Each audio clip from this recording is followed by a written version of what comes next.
May is Lupus Awareness Month. Now, lupus is a mysterious autoimmune disease, and according to the Lupus Foundation of America, it impacts 1.5 million Americans. Joining me right now to tell us more about it is CEO of the Lupus Foundation of America, Texas Gulf Coast Chapter, Marie Blacketer. Good morning. Good morning. So first of all, for anybody who might not know, what is lupus? Lupus is an autoimmune disease that we have very little known reasons for its cause, and there is no cure. It essentially is a hyperactive immune system that attacks the body itself and all its systems and organs. Yeah. So tell people what would be the symptoms then, if we don't really know where it's coming from. How would people know when they first have it? It's a big challenge. There's a lot of different symptoms based on how it manifests. Pretty typical for many of our lupus warriors is a butterfly rash that lands across the nose and across the face. And then we may have bilateral swelling in our hands, feet, knees, ankles, all of those things. We'll have terrible joint pain, extreme fatigue. It can show up as rashes, vasculitis in the skin. Some folks have been diagnosed because they actually have a stroke, although they're very young. And the big thing we want to do is we want to ask our physician, hey, this weird symptom that we don't know what it is, what if it's lupus? We want to start that dialogue with our physician. Yeah, so when you were mentioning rash, we were seeing on screen like little red bumps, and now we're seeing a woman who looks to be like losing her hair. Are those symptoms of lupus? Yeah, unfortunately, yes. It can take the crown, and it is a hair loss experience that many of our lupus warriors are similar to alopecia, where all of the hair is then gone. It does come out in clumps. The rashes and bumps can be a sign of what we call a lupus flare, and that means that your system is going into hyperactive attack mode, and it's going to take you down. And this is when a lupus warrior can end up in the hospital, at best at home in bed for a few days. At worst case, it lands them in the hospital to manage and get these flares back under control. Yeah. Well, who is at risk? Isn't it mostly women who get lupus? Yeah, it is. And the number you mentioned is actually from 2016, which is the last time lupus was counted by the CDC. So we actually estimate it's a little over 2.2 million people living with lupus. 90% of those are women, and over 63% of those are Black, Hispanic, or Asian. Okay. Wow. That's unfortunate.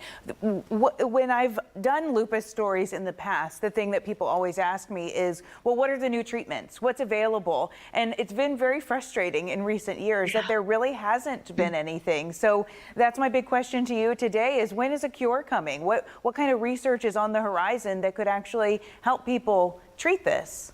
So a cure is the goal. And while there is not a cure today, there is hope coming. There are several organizations right here in Houston that are doing stem cell trials.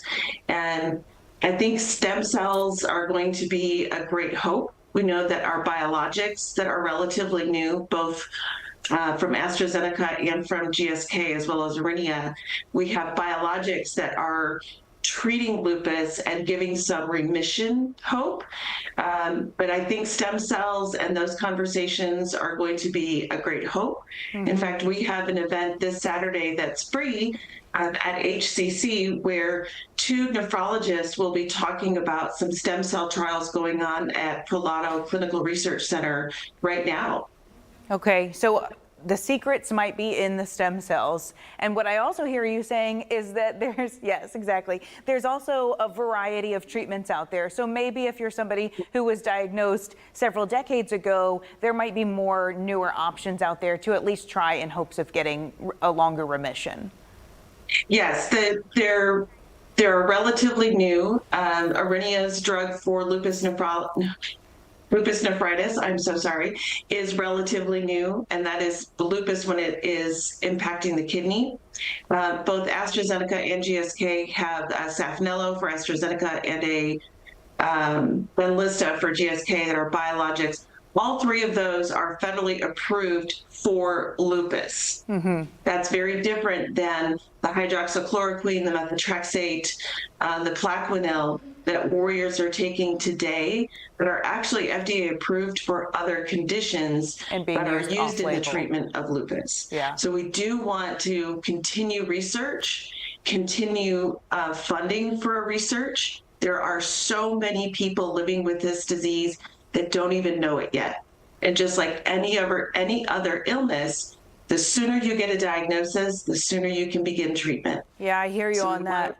yeah, make sure we ask our doctor, what if it's lupus? Yeah. Go back to your event you said is happening this Saturday at HCC. Which campus and what can people expect to see at the event? Sure. So it's this Saturday from, I think, 10 to 3 at the HCC Administration Building at 3100 Main Street. We'll have a talk from Dr. Tina Kochar on lupus and lupus nephritis and how to avoid having your kidney impacted.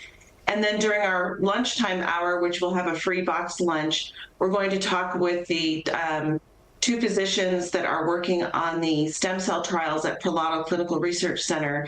And Prolado will be there as well to help answer questions for folks that are curious about the trial and how they can help participate in research for a cure.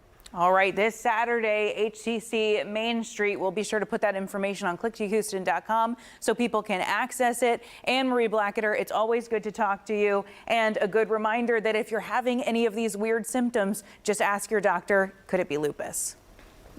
Thank you so much.